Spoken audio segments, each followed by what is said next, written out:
Ward के बाहर हंगामा मचा हुआ था। एक बुजुर्ग औरत कमला देवी को डॉक्टर और वार्ड बॉय ने खींचकर दरवाजे तक ला दिया था। उनके पैर फिसले और वो जमीन पर गिर पड़ी। उनकी बेटी आर्या दौड़ी और मां को संभालने लगी। मां, आप ठीक हैं? डॉक्टर ठंडे चेहरे से बोला, बेड खाली करना है, वीआईपी पेशेंट आ रहा है, इन्हें डिस्चार्ज कर दो। आर्या हैरान रह गई, पर सर, मां अभी ठीक नहीं है, कल तो आपने कहा था कि निगरानी में रखें। डॉक्टर ने उबाऊ लहजे में कहा, बीमा की लिमिट खत्म हो गई है, अब रुकना मुश्किल है, अगला मरीज इंतजार में है। बस इतना कहकर वो चला गया। वार्ड बॉय ने कमला देवी की बांह पकड़ी और उन्हें दरवाजे के पास छोड़ दिया। तभी पास खड़ा सफाई कर्मी गोविंद दौड़कर आया। उसने अपनी पुरानी जैकेट फर्श पर बिछा दी और बोला, अम्मा, जमीन ठंडी है, इस पर बैठ जाइए, मैं पानी लाता हूं। आर्या ने उसे देखा। उसके कपड़े मैले थे, पर उसकी आंखों में इंसानियत थी। वो बोली, धन्यवाद भाई, अगर तुम ना होते तो। गोविंद मुस्कुराया, मैडम, मैं रोज गंदगी साफ करता हूं, पर आज तो लगता है इंसानियत साफ करनी पड़ेगी।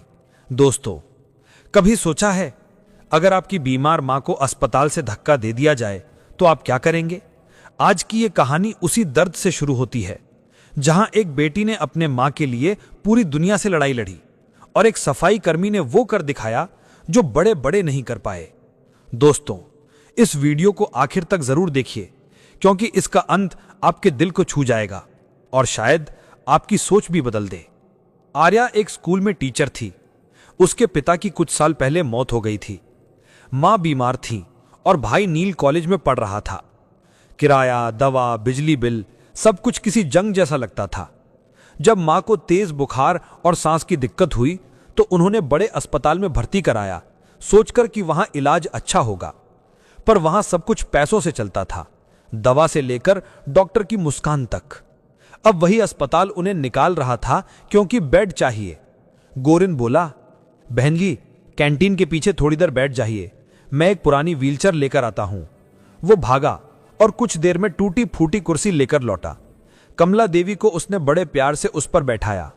आर्या की आंखों में आंसू थे। वो बोली, भाई, तुम कहां से लाए इतनी हिम्मत? गोविंद बोला, गरीब के पास पैसे नहीं होते, बस हिम्मत होती है।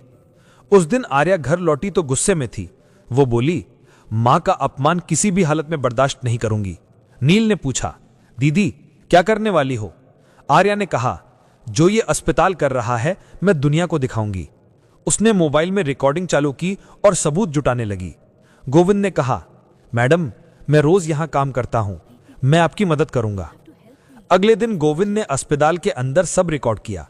कैसे बिलिंग काउंटर पर मरीजों से पैसे ऐंठे जा रहे थे, कैसे डॉक्टर कह रहे थे कि बुजुर्ग को निकाल दो, बेड चाहिए, कैसे नर्स डर के मारे कुछ नहीं बोल पा रही थी। आर्या ने सारी रिकॉर्डिंग अपने भाई के साथ मिलाकर वीडियो बनाया। टाइटल रखा, बेड में ही इंसान चाहिए। वीडियो अपलोड हुआ और कुछ ही घंटों में वायरल हो गया। लोगों के कमेंट आने लगे, मेरे पापा के साथ भी यही हुआ, इन्हें सजा मिलनी चाहिए, इस गोविंद को सलाम। अगले दिन अस्पताल ने बयान जारी किया, वीडियो झूठा है, नाम खराब करने की कोशिश है, और उसी शाम गोविंद को निकाल दिया गया। वो कागज लेकर आर्या के घर पहुंचा। बोला, मैडम, मुझे नौकरी से निकाल दिया। आर्या ने कंधे पर हाथ रखा, नौकरी गई है भाई, इज्जत नहीं, अब हम दोनों साथ हैं। फिर आर्या ने एक और वीडियो डाला। इस बार उस नर्स का बयान था जो सच बोलने से डर रही थी। उसने कहा, मैंने देखा कि एक बुजुर्ग औरत को बाहर धकेला गया, मैं कुछ नहीं कर पाई क्योंकि नौकरी जाने का डर था। अब बोल रही हूं क्योंकि वो औरत किसी की मां थी। वीडियो फैल गया। लोग अस्पताल के बाहर जमा होने लगे, पोस्टर लगे, मरीज बिल नहीं है, इंसानियत का डिस्चार्ज बंद करो। अब मामला प्रशासन तक पहुंच गया। सरकार ने जांच शुरू की। 3 डॉक्टर सस्पेंड हुए। अस्पताल का लाइसेंस अस्थायी रूप से रद्द कर दिया गया। आर्या को मीडिया बुलाने लगी। लोग उसे बहादुर बेटी कहने लगे, पर उसने कहा, मैं हीरो नहीं हूं। हीरो तो वो सफाई कर्मी है जिसने मां को ठंडी जमीन से उठाया था। गोविंदा बेरोजगार था, पर मोहल्ले के लोगों ने चंदा इकट्ठा कर उसे एक नया मोबाइल दिया। उसने अस्पतालों में मरीजों की मदद शुरू की, किसी को दवा दिलवाना, किसी के लिए व्हीलचेयर लाना, किसी की शिकायत रिकॉर्ड करना। अब लोग उसे गोविंद भैया, सिटीजन रिपोर्टर कहने लगे। उसकी एक बात पूरे शहर में मशहूर हो गई। अगर डॉक्टर भूल जाएं कि मरीज भी इंसान है, तो किसी सफाई कर्मी को आगे आना पड़ेगा इंसानियत याद दिलाने। कुछ हफ्तों बाद वही अस्पताल जिसने कमला देवी को धक्का दिया था, अब उनके नाम पर एक पेशेंट हेल्प डेस्क खोलने को मजबूर हो गया। आर्या को वहां बुलाया गया, पर वो बोली, हमने ये सब किसी इनाम के लिए नहीं किया, हमने ये इसलिए किया ताकि कोई और माँ ऐसे जमीन पर ना गिरे।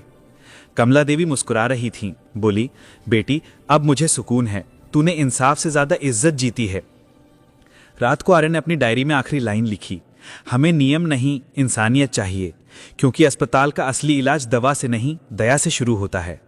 खिड़की से आती हल्की हवा में माँ की हंसी गूंज रही थी और सड़क पर दूर कोई आवाज दे रहा था, गोविंद भैया एक और मरीज को व्हीलचेयर चाहिए। आर्या ने मुस्कुराकर आसमान की तरफ देखा। आज उसकी दुनिया थोड़ी बेहतर लग रही थी। कहते हैं हर जगह कानून के नियम चलते हैं, लेकिन जहां नियम से पहले दिल बोल उठे वहीं से इंसानियत की शुरुआत होती है। आर्या ने अपनी मां के लिए लड़ाई लड़ी और गोविंद ने उसे पूरा किया। आज अगर किसी मां को अस्पताल में इज्जत मिलती है तो उसमें वो सफाई कर्मी का भी हाथ है, जिसने झाड़ू से नहीं अपनी सच्चाई से समाज को साफ किया। अगर आप भी मानते हैं कि इंसानियत अभी जिंदा है तो इस वीडियो को लाइक करें, कमेंट में लिखें गोविंद जैसा हर अस्पताल में चाहिए, और इस कहानी को शेयर करें ताकि हर कोई जाने दया दिखाने के लिए बड़ा पद नहीं, बड़ा दिल चाहिए। धन्यवाद।